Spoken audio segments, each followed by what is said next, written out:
Conhecimento básico de inferência estatística.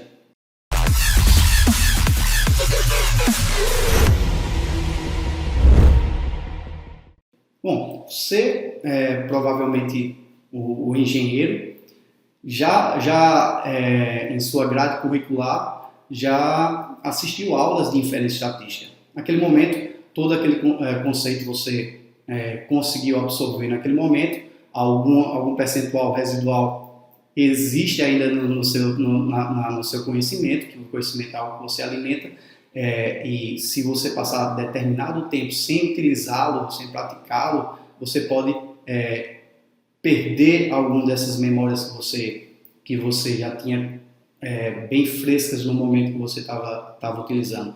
Mas é importante que eu sei que provavelmente, em alguns casos, você não conseguiu entender alguns conceitos, mas a partir do momento que a gente pega esse conceito de inferência estatística, uma teoria que você aplica, quer seja física ou cálculo, e você faz uma aplicação direta na prática, esse conceito é muito mais facilmente absorvido.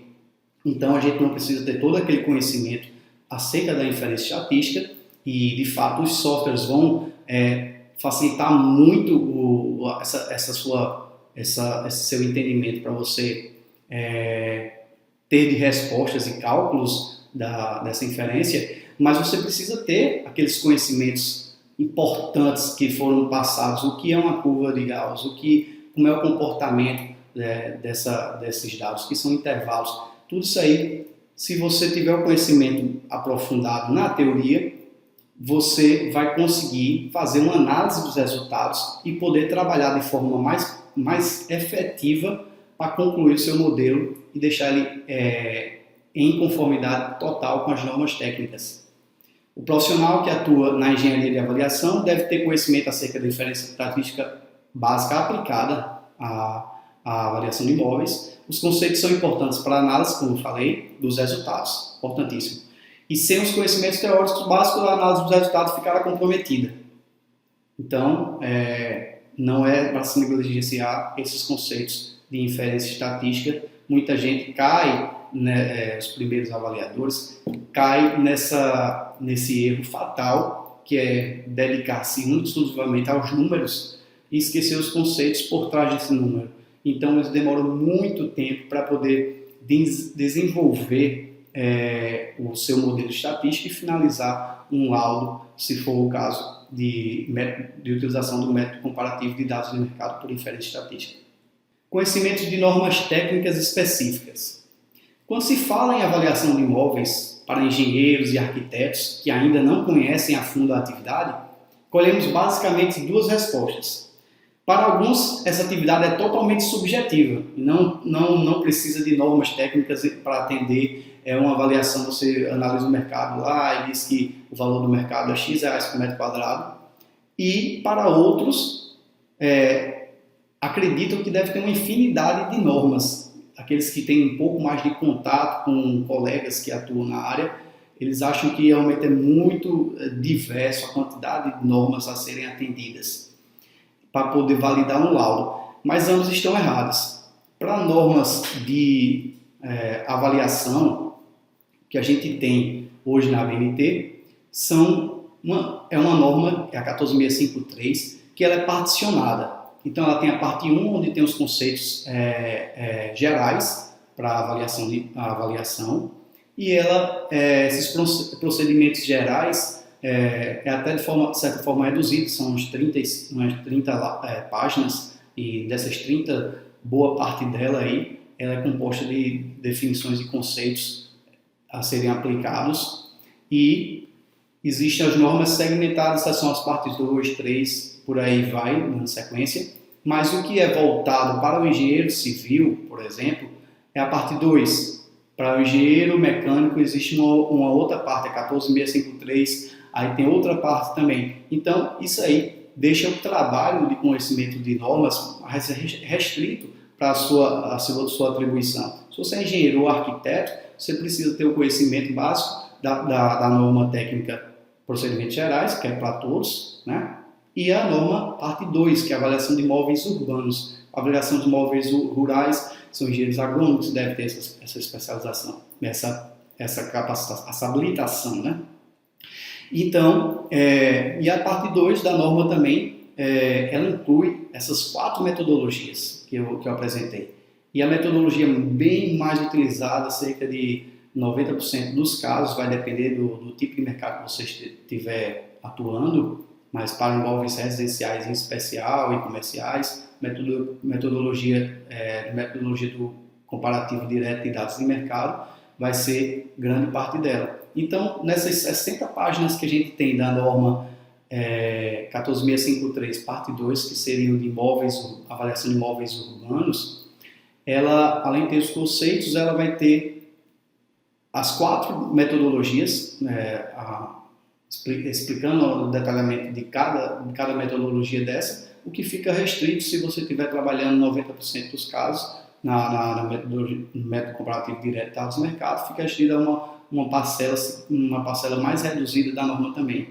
Ou seja, realmente, conhecimento de norma técnica não é vasto, embora todos os conhecimentos que tenham na norma técnicas e esse trabalho de avaliação, ele deve ser complementado sempre que possível, com referências bibliográficas, com livros de autores da área, para você realmente amadurecer os seus conceitos de avaliador, para você chegar a apresentar trabalhos muito mais consistentes com o que a realidade exige.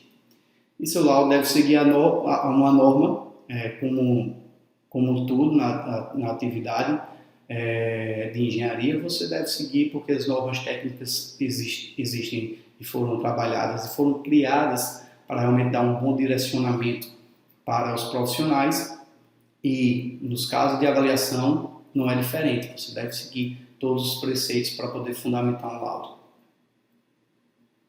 Capacidade de transcrever os resultados em forma de texto.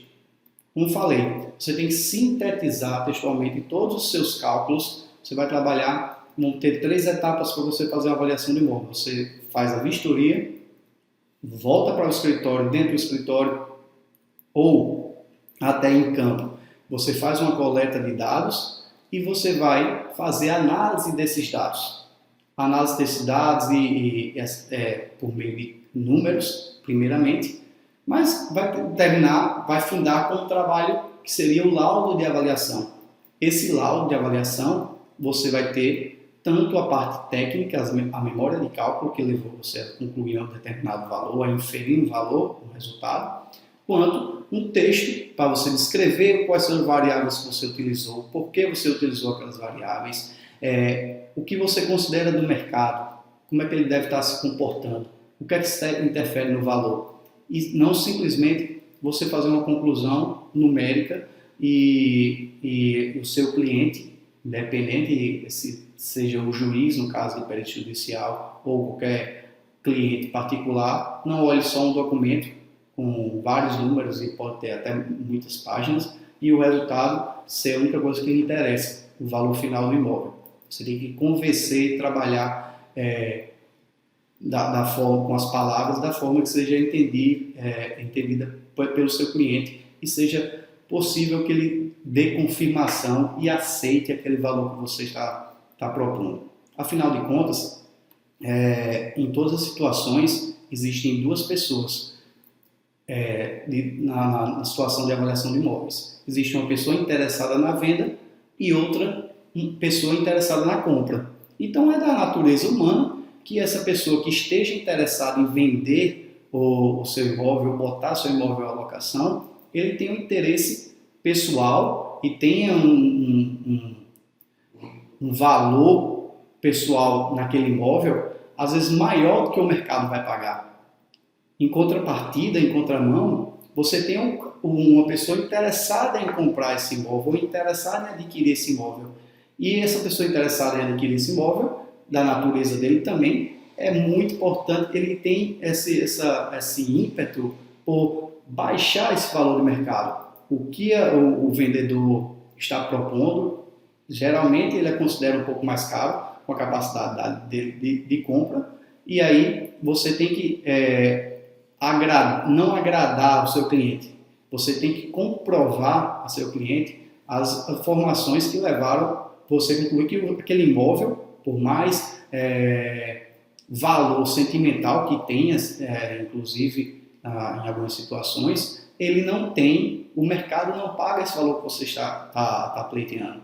Da mesma forma, o comprador, não adianta querer baixar tanto o valor de um determinado imóvel se o mercado não estaria condizente com o valor que ele está propondo para o mercado. Então, você tem que chegar ao meio termo de forma objetiva e poder sintetizar todo esse conteúdo em cálculo que você conseguiu em forma de texto para que realmente seja aceitável para ambos os lados.